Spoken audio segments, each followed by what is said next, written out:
Good evening, everyone. Thank you all so very much for joining us here tonight. Before we begin, I would like to acknowledge that McNally Robinson Booksellers is located here in Treaty 1 territory. That is the traditional territory of the Anishinaabe, Cree, Oji-Cree, Dakota, and Dene peoples, in the homeland of the Métis Nation. In addition, McNally Robinson Booksellers itself rests on the land once occupied by the Métis community of Brewstertown. We're delighted to welcome you all here tonight to only our second launch of 2024. And we can think of a few ways that would be better to celebrate it, and alongside our good friends at the Winnipeg Architecture Foundation, who are here to launch their new book, the Royal Manitoba Theatre Centre.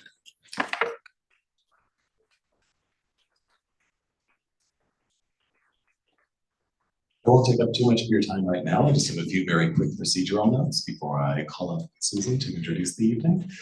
So there will be a number of presentations that will take place from this podium. Following that, there'll be an opportunity for any of you in the audience to ask questions. So if you're gathered here in the store, please just raise your hand and I'll rush over to you with this microphone. That ensures everybody watching online can hear the question as well. And if you are one of those people watching on YouTube, write any question you might have into the chat and we'll put them to tonight's panelists as time permits.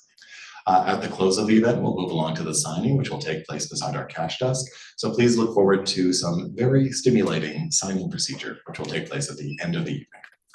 But for now, please join me in welcoming from the Winnipeg Architecture Foundation, Susan Algie.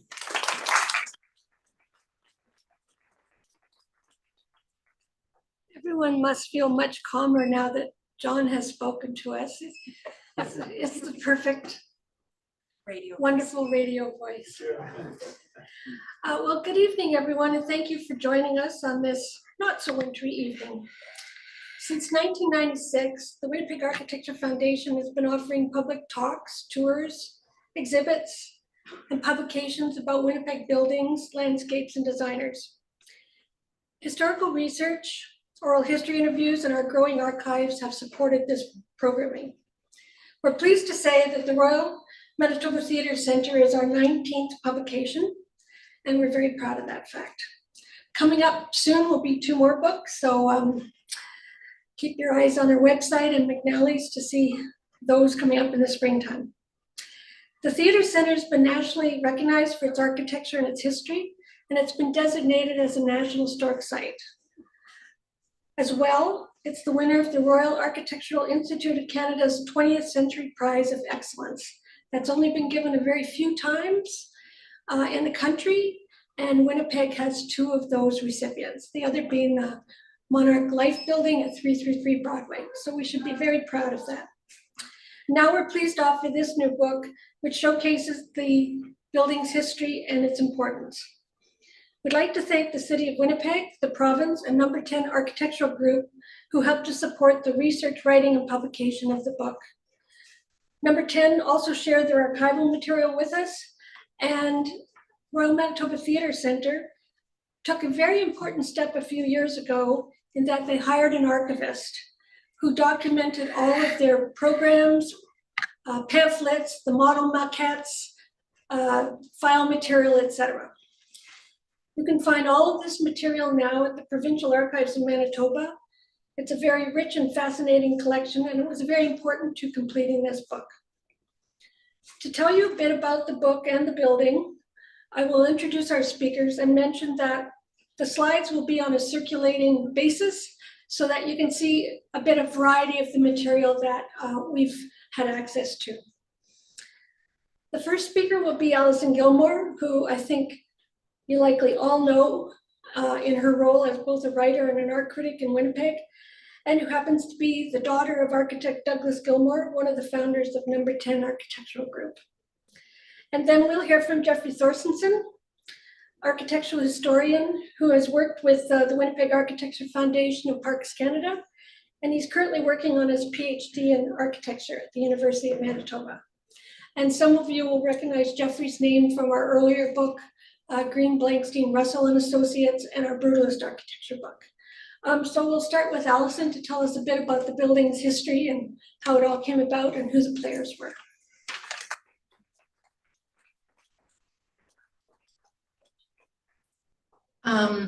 Thank you so much. I'm so honored to have been part of this process and to be included in a terrific book that documents such a terrific building. The MTC, I still call it that. I usually leave out the R. And I want to thank Susan Algie, of course, and all the work that the Winnipeg Architecture Foundation does, and also Marika, Jim, Jeff, the other Susan, Susan McLennan, and also the people at RMTC and Number 10, who were so generous throughout all of this with information and help and their time. So I was happy to be part of this because I just love the MTC. I think it expresses so beautifully the era of its creation, but it's been flexible enough to adapt to decades of change and remain this really vibrant, vivid, celebratory space. And Laurie Lam, who's a former MTC producer and also a great writer, says in her introduction to the book that the building has a paradoxical ability to enclose and expose us. And I think, that's literal. Because there's that mix of the rough, very rooted concrete and the transparent glass. But I think, I hope I'm not extrapolating too much from Laurie's words, but I think it's also metaphorical. I think she might be talking about how the building kind of brings us together and connects us within this structure, but it also kind of opens us up to the power of theater, to each other, to our city. And of course, I do have a personal connection. My dad, Doug Gillmor, was a founding partner of Number 10. He was involved with the design of the building, and I know that the whole process and the project held many good memories for him. And also my mom, who's here tonight, still recalls being kissed by Len Cario backstage at a riotous opening night party. So I think there are recurring ideas that come out when you talk about the architecture of MTC, and Jeff will be saying more on this, but one is that the design very much fosters collaboration and connection between artists and the audience, between backstage production and onstage performance, between the theater and the outside world. It wants to break down barriers and hierarchies around culture. It wants to connect people. It wants to show the workings of the theater and connect all the parts within the whole. So I think it makes sense that a design that is so much about collaboration would itself be a very collaborative process. So I want to talk just a bit about some of the players. So first off, there was the very detailed day-to-day back and forth input from then artistic director of MTC, Eddie Gilbert. And he had very clear, very developed ideas of what the company wanted, what they needed, and a really hands-on approach to the design process. And he was a showman. So at one point, the government had proposed a funding cap of $2 million. Which he felt was premature and a little arbitrary. So fearing that the theater company would be saddled with, a mediocre, inadequate building, and with a director's flair for a well-timed dramatic gesture, he threatened to resign and protest on Friday, so that the weekend papers feverishly speculated all weekend. And by Monday, negotiations were back on. The partner in charge from Number 10 was Al Weisman, very outgoing, very extroverted, lover of the arts. He was really good at networking, which was good because many of the other partners were not good at networking. I think he was really attuned to the sense of seeing and being seen, that element of the theater going experience, which comes out especially in the lobby design. So he talks about how some people would strut across, the main floor. They would want to schmooze and talk and interact in the crowd and the crush. And then others might want to perch on the second floor and just see what's happening. He was also very concerned about the design being democratic, emphasizing inclusion rather than elitism, not setting theater apart as a kind of elevated experience removed from life, but grounding it as something very vital and connected to life through the design of the theater. And he especially wanted to avoid any kind of hierarchy, the kind of historical hierarchy between the sort of plush fancy seats in the balconies and loges often in old theaters and the so-called cheap seats. And by avoiding, as he said, grand staircases, marble and chintz, he wanted everyone to feel comfortable, whether they were in jeans or a tuxedo, is how he put it. And then we come to Kirby, who was the lead designer. And I knew him when I was a kid, and everybody just called him Kirby, like even small children. His first name is legally is Robert, but he's also identified in certain online sources as Michael and even Marvin, although that's an outlier. And Brian Dewar, who worked very closely with him on the project, I asked him, what's Kirby's first name? He said, I have no idea.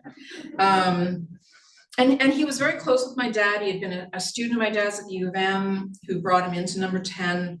And then when my dad went to the U of C to help start the environmental design program there, Kirby followed him a year later. And my mom says he was hard to get to know. He was quiet, maybe a bit introverted. And I think you can see in the group photo of number 10, everyone else is smiling at the camera, and Kirby is, looking down and kind of away, sort of hiding behind his beard. And I'm really glad that there's an emphasis in the book on his work and his words and his approach. Even though he always shunned the limelight, according to my mom, he never looked for attention. He was very modest, genuinely modest.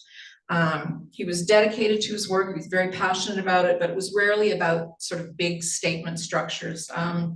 According to my mom, he liked to help people. If a community or a group had a problem, if they needed something built, he would try to help them get something done in this very sort of low-key way. And then there's Brian Dewar, who is the project architect, and he's out in Vancouver now. We had a pretty long telephone conversation. And he said it was, he has really strong memories of the project as well. He said for an architect, it was one of those jobs, you probably get one in your lifetime, maybe two. I can't forget having been involved in it and ultimately the pleasure I got from seeing the finished product. And he talks a lot about the collaborative nature of the work, especially when it came to the technical and really specialized aspects of theater design.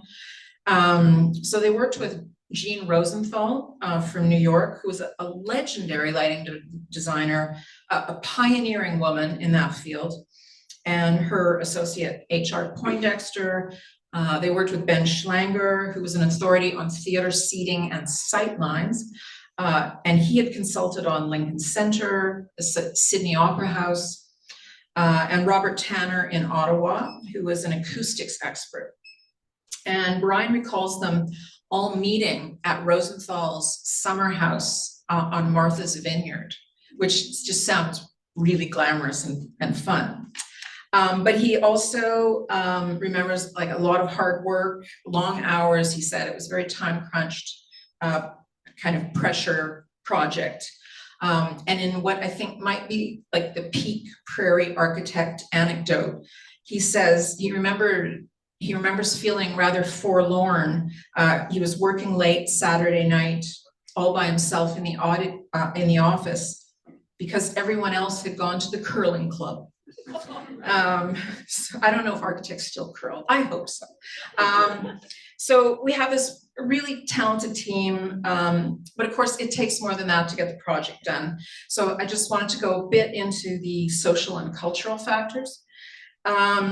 So the planning and construction process of the MTC just happened to coincide with this, particularly fortunate historical moment for the arts in Winnipeg and across Canada. So in the late 1960s, there's this growing sense of what was possible for Canadian culture, and it was matched with this unprecedented influx of funding. So some of this momentum had been building since the post-war period, and it had led to the establishment of the Massey Commission in 1949, which released its final report in 1951. And they believed that the formation of a united national culture had been hindered, they said, by Canada's vast geography, its relatively short history, and what was tactfully termed easy dependence on a huge and generous neighbor. You know who that is. And so Vincent Massey urged the development of a distinct Canadian identity through increased government funding for culture and the arts.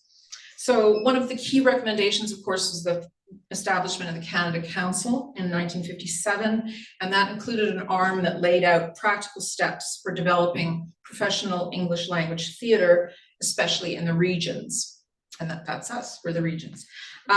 So this happened to coincide with the very creative and effective partnership of John Hirsch and Tom Hendry, who in 1958 had formed MTC out of the merger of an amateur group, the Little Theatre, and the semi-professional company Theatre 77. So the transition to a fully professional company was certainly aided by government money, and money is always nice, as arts administrators will tell you, but it also involved the two men's artistic vision, and I think plenty of sort of prairie ingenuity and resourcefulness. Because they were both creative and pragmatic, they managed to develop a really broad, loyal subscription base.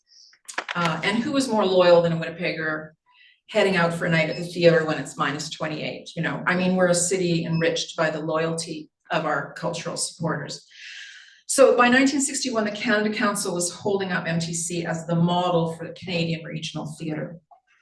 But at the same time in the 60s, MTC didn't really have a physical home to reflect their status as the sort of model for regional theatre. They'd outgrown the nearby Dominion Theatre, and they'd had to make like several moves within a few years, very disruptive. So they really wanted a permanent, purpose-built structure that would give them room to work without losing that crowded camaraderie of the original building, where people would often just finish work and then just hang out with each other and bounce ideas around. So again, along with the Massey Report, which advocated for public funding of arts programming, there was another surge of money from the centennial celebrations at both the federal and the provincial level. And much of that funding went toward new buildings. So Canada marked its 100th year in 1967, Manitoba's came shortly after in 1970. And the Canadian Centennial was billed as this kind of year-long party. You remember there was that really catchy theme song. But there was also this serious outpouring of funding for large-scale building projects. And these structures were meant to express the nation's sense of itself as confident and dynamic and modern.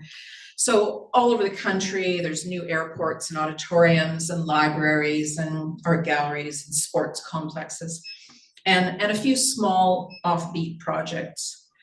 St. Paul, Alberta, for example, used their funding to build a UFO landing pad. So that's forward thinking. And in Winnipeg, we had this wave of government funding contributing to a cluster of great modernist structures. The Centennial Concert Hall, the Manitoba Planetarium and Museum Complex, the Winnipeg Art Gallery. So I think the building really comes out of this moment, this vibe. And for me, that was really caught by the artists' renderings of the MTC, and I'm sure you've seen them cycling past, which envisage how the structure is going to come to life, when people are interacting with its spaces and with each other. And maybe I'm being a nostalgist, but we're back in the happy, happy days of hand-drawn, hand-painted architectural renderings, which I love.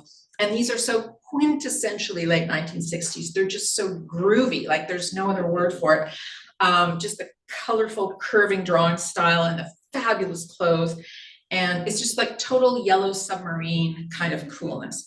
But there's also this unmistakable feeling of anticipation and energy and newness and openness that catches a lot of the social and cultural forces that were in the air at the time, and that the MTC building so effectively channeled and expressed. And I should say this slightly psychedelic feeling came out in one other place that Susan drew my attention to, which was the wildly optimistic, like almost giddy guest list that the organizing committee drew up for the building's opening. Now, they actually typed it up. I'm not sure if the invites actually went out. Could just be a brainstorming session. And as they say, there are no bad ideas in a brainstorming session. But the guest list included the Duke and Duchess of Windsor, members of the Rat Pack, the Gabor sisters, Eva and Jaja, Cary Grant and Ingrid Bergman. None of them showed up. But when the new building did open, I think it's perhaps meaningful that the premiere production was Bertolt Brecht's A Man's a Man, directed by John Hirsch, which seems to reflect the possibilities of the architecture with its emphasis on, connection and cooperation and honesty and transparency. So this radical modernist play was the first of the German playwrights' work to bring together what would be called the Brecht Collective, this core group of friends and collaborators. And Brecht also believed in making audiences aware of theater's artifice. He didn't want them to escape into an illusion of another world. He wanted them to use art to become more conscious of and more connected to the true nature of their own world. And I think we really see those things in the building's design. So I just want to finish with a brief word on the responses. Brutalism can be polarizing. The haters really hate it, and the fans really love it, and can even be a bit chippy and defensive. Like there's a great treasure trove of brutalist images on an internet site that's called "Fuck Yeah, Brutalism," and that is kind of that's the brutalism fans' approach. But when you have the word brutalism, particularly next to the phrase taxpayers' money, things can get very heated. So, the architectural critics, the theater critics, the columnists, the government representatives, like there were a lot of opinions swirling around on opening night and after. One critic said, "It's a concrete coffin. The lobby is dead, menaced in every way, physically, emotionally, and socially by the dead weight of naked and ugly concrete." But then a Montreal theater critic said, "Despite its surface austerity, the building has a particular welcoming quality. It's full of light by day and exuding light by night." But my absolute favorite response is from a Free Press reader, a man named George A. Russell, who decided to take things into his own hands. And this is what he wrote in a letter to the editor. He said, "Being unwilling to accept when I had read and heard about the new Manitoba Theatre Centre, I walked in to see for myself. Any citizen of Winnipeg who has not done so is shortchanging himself. The place can only be described as quietly magnificent. No person, whatever his calling in life, need be concerned whether he will seem out of place or conjecture that the place is only for big shots or the brass or the establishment," which I just love that. And I know that most of you have been there probably recently, but I hope you'll take George Russell's advice and just walk in to see for yourself again what a terrific building it is. Thank you.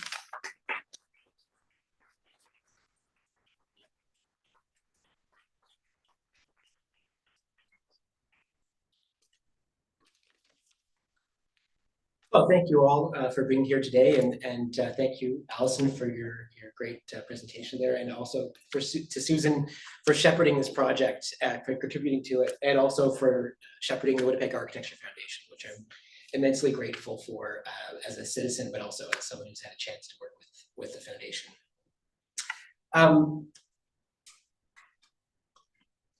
So I'm going to begin with an anecdote, one that I'm pretty sure I did not make it into the book. And this story relates to MTC and also to an earlier writing project I completed for the foundation. After finishing graduate school in 2012, I came back to Winnipeg and was asked by Susan to do a small booklet on brutalist architecture that she mentioned before. Immediately, we knew that MTC had to be included in the booklet and had to be, really an important part of it. It's actually on the cover as well. And so we wrote to the design architect involved with the project, Kirby, as he was mentioned before, to ask about his impressions of the building and his time working on it. I know Kirby responded with praise for the theater company as a client. That was really one of the driving things he talked about. In particular, Eddie Gilbert, who he worked with on the project. But another thing stood out to me in the letter, and that was a recollection that the famous piano player Liberace had visited the building shortly before its completion.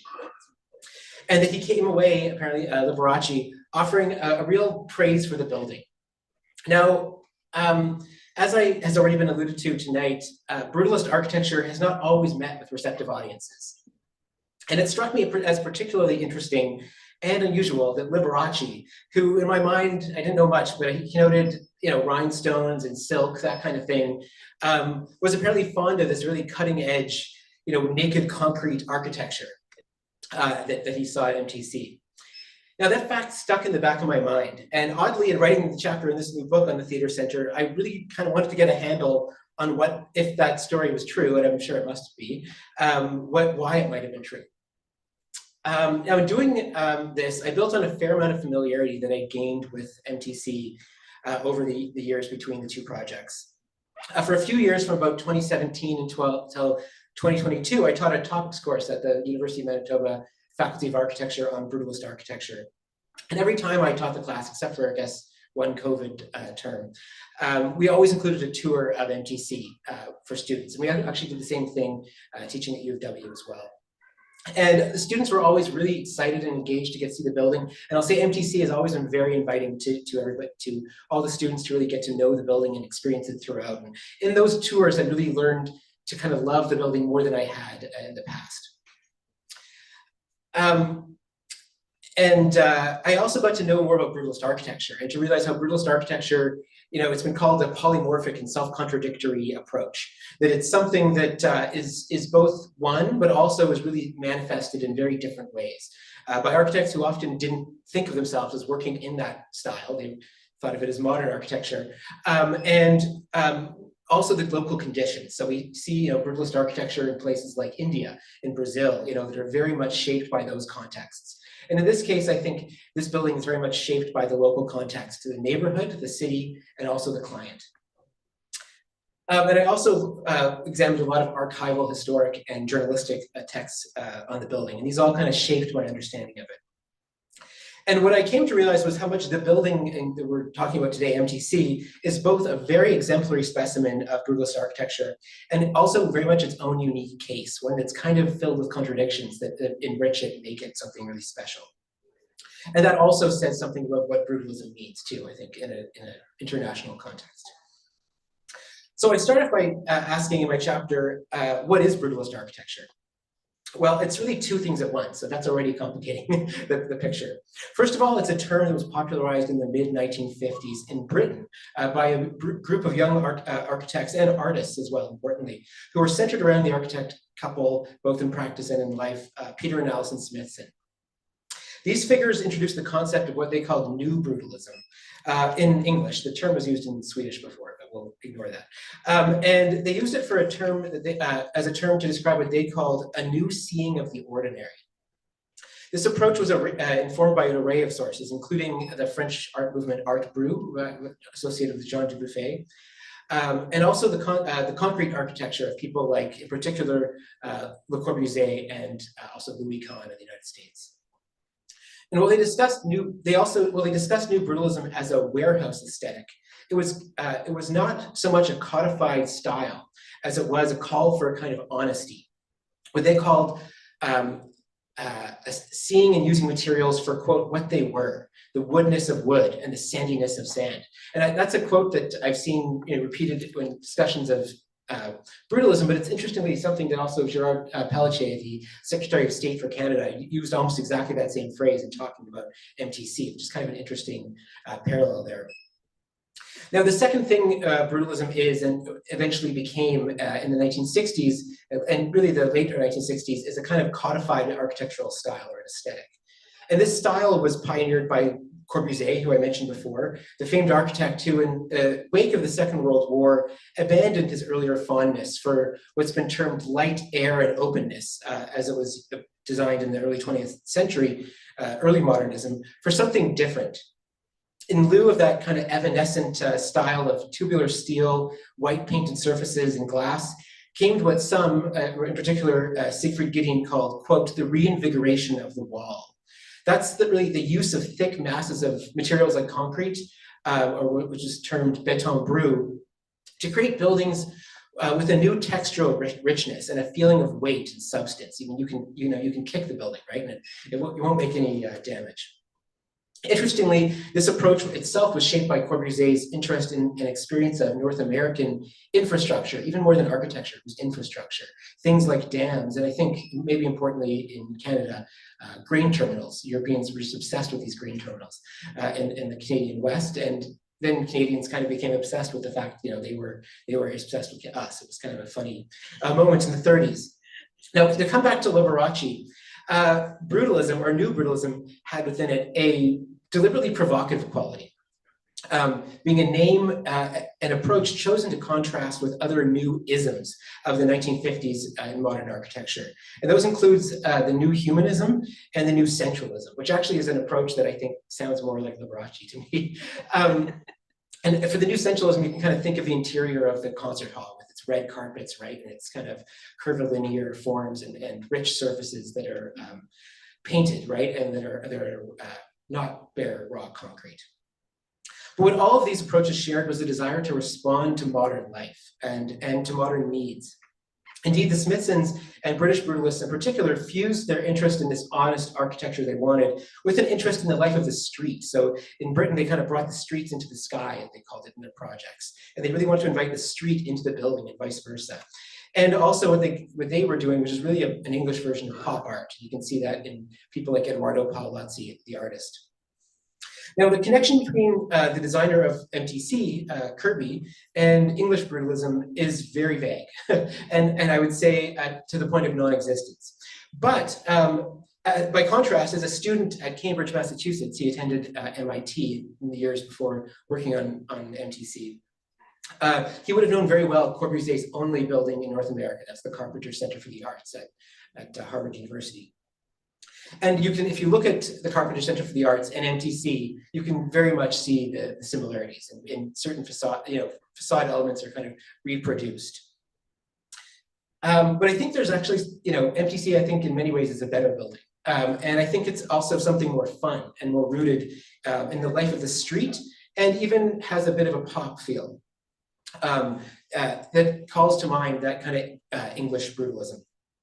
And so I'll note here a few things that are as important as the béton brut walls of MTC. So that includes the giant windows that open the building to Rory Street, and what was originally supposed to be, you might see in one of these slides here, a large plaza and amusement park behind the concert hall and Centennial Museum complex that was supposed to stretch to Waterfront Drive. We eventually did get Waterfront Drive, but no Ferris wheels. But that was apparently part of what informed those large windows on the building. Now, there's also the exterior marquee lights of the building, and also the setup inside for using stage lights as the lighting in the lobby, which I always thought was something that was planned for originally and would be kind of fun to do. The idea was kind of like, have some lighting that reflects the theme of the play. And makes me think of these, modern TV screens that light up your room at the same time as you're in tune with the movie. And in particular, I draw attention to what Laurie Lam called in her introduction, the quote, "come hither shimmy" of the neon flag at the top of the building. You can see the plaza here, by the way. Here's the neon flag. It's not lit up in this rendering. That was designed by Jack MacDonald. These are the types of things I think that might have appealed to someone like, say, Liberace, who preferred silk and sparkle to concrete. And importantly, the incorporation of these details seems very much rooted in the connection between the architects of the building and their client. As I quote in the chapter, and I learned, in working at an architecture firm, and as architecture critic Witold Rybczynski wrote, quote, "To a degree that is not well understood, remarkable architecture is almost always the result of a dialogue between architect and client." And they always, you say you can choose the architect, but not the client, right? So I think a good client is a really important factor. In the case of MTC, all the details I just mentioned echo the character of the former home of the company, one that the company was very clear they wanted to maintain the spirit of. And that's the Dominion Theatre that was alluded to before by Alison, a former vaudeville theatre on Portage Avenue East that had been converted to a cinema in the 30s before it became a theatre once again, and then was demolished for the Richardson building complex. As I said, this kind of spirit of the old movie theatre was something that the theatre company really wanted to maintain. Years before it opened, John Hirsch, one of the founders of MTC, expressed the notion that a, quote, truly fine art center ought not be removed from the average citizen, but ought to be a place where one can pursue a variety of pleasures. He said, to buy a hot dog, drink beer while listening to the symphony. And that's the kind of thing we want in an art center. And if it's not accessible, it's doomed to be a big bore. And I should say, Hirsch actually informed the broader city plan of putting a kind of Ferris wheel kind of amusement park next to the river, which I think might have been fun. Now I think I can remember the first play. Oh, sorry, I'm jumping ahead here. In this fusion of the fun democratic aspect of the former movie theater, I think that's what really enlivens Brutalism's, quote, warehouse aesthetic, which I think is also an interesting, dovetailing of themes in what's a warehouse district, right? And I think it also is what gives the building a kind of connection to the street that maybe other aspects of the Centennial complex don't have. The concert hall is up on a podium, right? Sort of more akin to the city hall across the street, more like those wonderful bank buildings that are on Main Street. MTC is sort of part of the exchange. It's built of the kinds of materials you see in exchange, brick, and in this case, concrete. And it is kind of itself a warehouse-like building, even if it's not emulating directly the architecture of the buildings around it.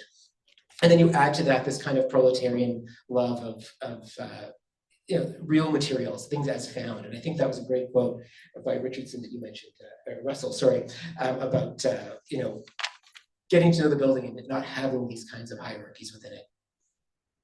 And I think that really is an interesting and important kind of Winnipegness to the building too, I will say. I don't know if that's true, but to me it feels apt.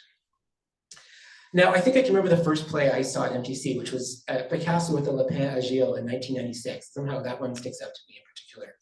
And what I remember about this was the building. I did love the building right off the bat. The kind of, just the materiality of it really drew my eye at the time.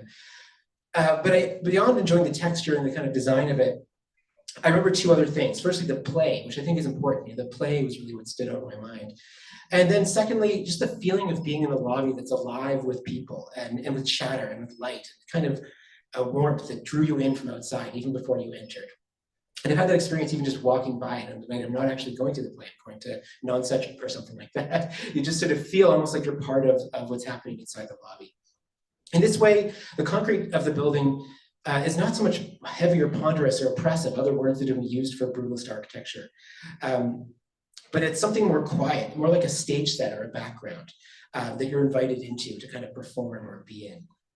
And we're not alone in this feeling. As I note in the chapter, when the theatre centre opened, Winnipeg writer Val Weirier noted that, quote, few buildings in Manitoba have aroused such violent and opposing reactions. Some, he said, have called it a shrunken Second World War flak tower, which actually connects to the kind of beginnings of brutalism.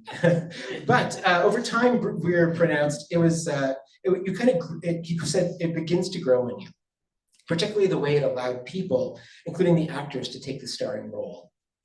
This, I think, is something that's hard to accomplish and it's easy to overlook. Indeed, I found in doing the research on this chapter that the Nottingham Playhouse, one of the buildings that the theatre company looked at when they were developing this project, has been derided for feeling like it was only complete once the auditorium was populated with audience and performance. But I think that the sense that a building is really completed only in its use by a public that it welcomes warmly is really a plus, is really something that is only a few buildings can do. And it's also what the original Brutalists sought, an architecture connected to modern life, honest about how we live and have fun and make meaning today. And I think that is really something that I see in MTC. I saw it at the time, it first opened, but to this day too, it does feel very much connected to the life of the street and to the theater company too, which I think it's really become wedded to in an important way. The two have become one, and it is really, I think, a theater center in that respect, a center that kind of stands for theater in Manitoba writ large. So thank you all for listening to me and for coming to the event tonight.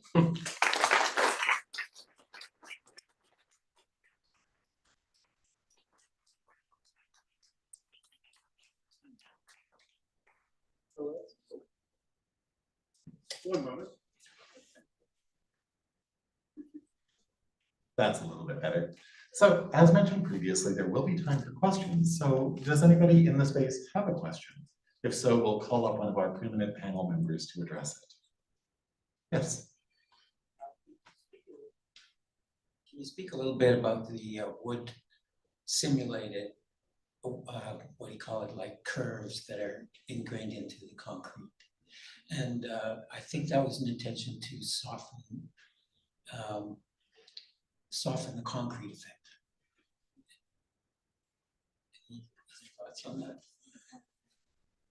Yeah, I think you're describing the béton brut, it's sometimes referred to, and you see it in a lot of brutalist architecture. To me, it is interesting because it makes the kind of, I mean, you described Bertolt Brecht, right, and kind of making theater obvious. And to me, the béton brut form of construction kind of makes construction obvious, right? It's legible. You can sort of see, the board, they use the 2x4 board forms on the curved elements in this building, and you can kind of get a sense, oh, right, that's used for that. They kind of playfully use a diagonal board form on the diagonal walls, which I sort of like that symmetry as well. But then there's the sort of sheet plywood board forms on the side. So it does add texture to the building, but I think it's also fun because it's something where you can look at the building and understand it. I've always, as a kid, I loved Tyndall limestone. I know Gillis Quarries saves the pieces that have the fossils in it for schools, right? So you can be at a school and like, hey, evolution's real. Here's an old fossil. And I think the concrete kind of works in that same way too. You sort of look at the building and understand how it's made, right? And that's something the Smithsons certainly talked about. Interestingly, Le Corbusier himself, used it often to make visual effects as well. So you kind of get a checkerboard pattern.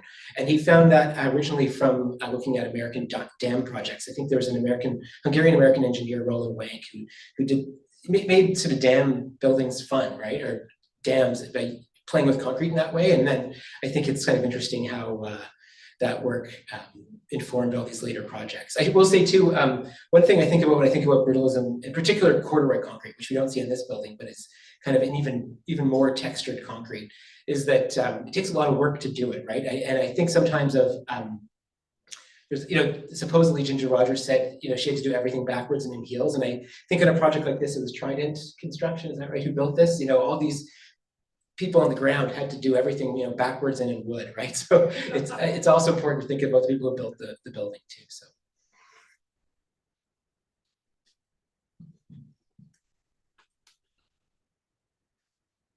I'm really interested in the seating in the large theater, in the house, and specifically the stage right balcony that pulls down into the seating house and creates this kind of irregular seating composition.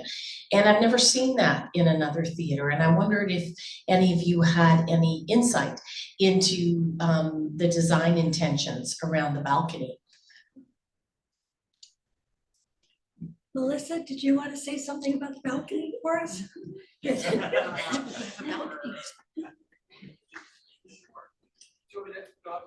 Or just on here.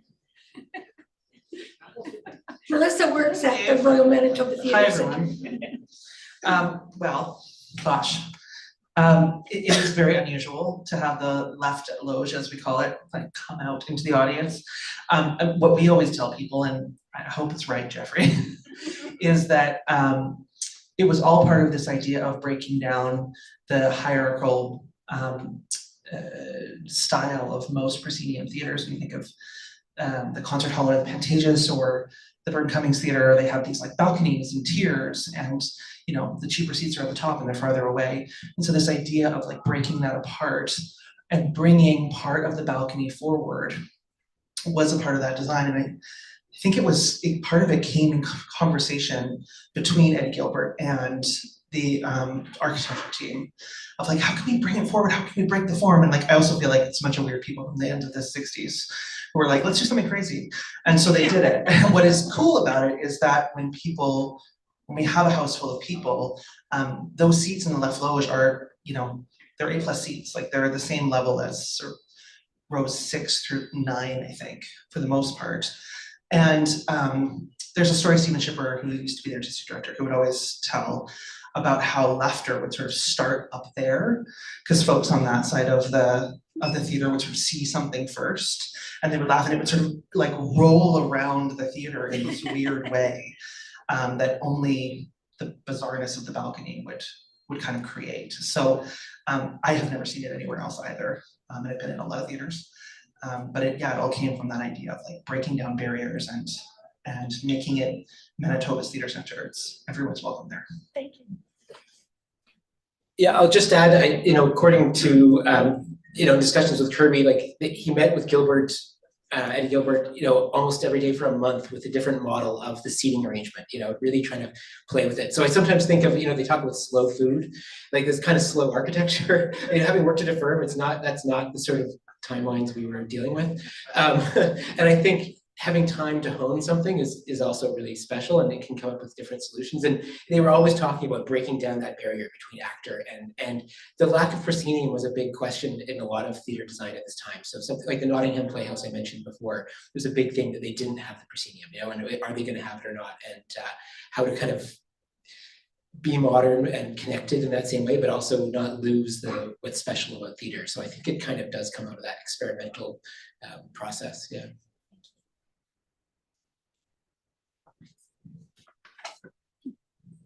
Thanks so much for the amazing talk. I think I like this theater better, but do you think there's any influence of the Royal London National Theatre? It's a very homey, it's not, I don't know if it's brutalist or not, I don't really think in those terms, but it's really casual and you feel really at home instantly, even though there are proscenium theaters. But is there any influence that you know?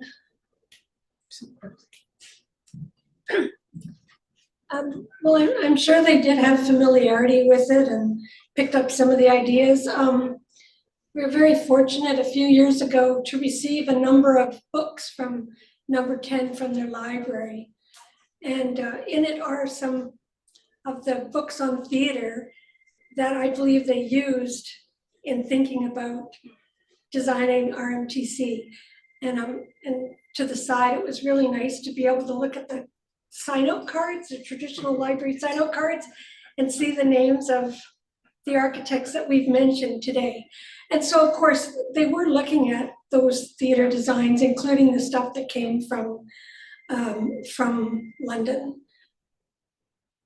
But a direct connection, no. There's a similar feeling. Yeah, I think it's partly what they've been talking about. It was to be a building that anyone could go to if you had so many dollars, and that you could feel comfortable. And I don't know if we mentioned it, but one of the quotations was that you could go whether you were in tuxedo or in jeans and feel comfortable. So I think it was all part of that kind of democratization of the theater process. But I will say that I think, I haven't wanted to mention his name because his spelling is unusual. I think it's Ian, but it's with an E before the rest. But Sprout, who was with MTC, he was a theater consultant who worked on it. He did go to Britain for a lot of his sources. He traveled around Britain, which is also a pretty nice, chance to inform your building like that. So there's a chance for sure. Yeah. The red carpets and everything, there's something very similar. And very different. And were there any other questions? All right. Well, if there are no further questions, I'm not sure if anybody from the panel wished to offer any final words. I just want to thank everyone for coming. Thank again the folks at RMTC for all the assistance that they gave to us. We've been fortunate once in a while to offer a tour of the building, and I know that on First Friday, last First Friday, I think it was, the theater has been offering tours of the building and Culture Days, sorry. So if you kind of keep your eyes out, either on their site or ours, you might have an opportunity to go in and see some of the behind the scenes, because we didn't discuss that, but that's one of the things that is so unique about the theater is that the carpentry section is next to the costume making section is next to the they're all in one place. They cross paths all the time. It was very innovative at the time, and they're still using it that way today. So thank you everybody for coming, and I guess if you haven't bought a copy of the book, there's lots of opportunity to do so. Thanks.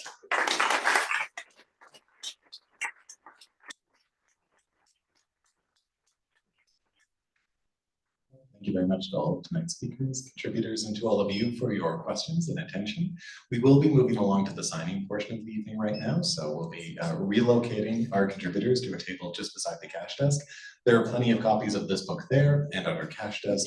Feel free to get a copy of the book signed before you pay for it. Just please do visit the cash desk itself afterward.